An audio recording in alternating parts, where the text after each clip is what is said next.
If the stars were made to worship, so will I. This is your reading from Musings of a Christian Position on the Physical and Spiritual Healing of Man by Dr. Joseph DeMay. Today's reading is from week 18, day 3.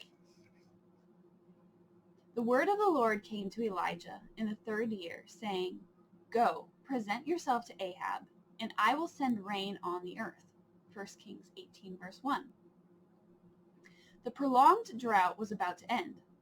God would show himself strong to his people and remind them of his power and goodness. And we are going to see some eternal, profound truth in this showdown on Mount Carmel. All the players will be there: the children of Israel, King Ahab and his false prophets of Baal, 450 of them, and the one lone prophet of the one true God, Elijah. This is the challenge Elijah gives to the people. How long will you falter between two opinions? If the Lord is God, follow him. But if Baal, follow him. 1 Kings 18:21. Wow. That is pretty direct, and still it is the question for every one of us. But look how these clowns answer. But the people answered him not a word. So the showdown is on, and it will involve an animal sacrifice, which of course the children of Israel were already very familiar with. But so were the followers of the false religions.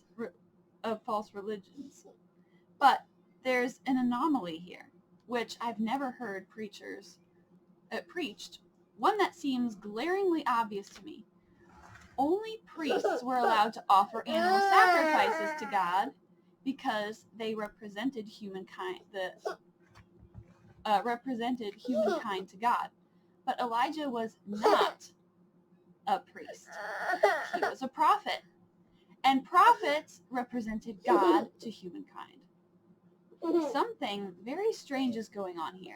God is going to give another glimpse to fallen humankind of his ultimate plan of salvation, which has nothing to do with humankind's efforts to reach God and everything to do with God's reaching down to save humankind, as the Apostle Paul would summarize almost 900 years later. But God demonstrates his own love toward us, that while we were still sinners, Christ died for us. Romans 5, verse 8. Scripture is so amazingly deep and complex and intertwined and perfect. We'll explore it further tomorrow.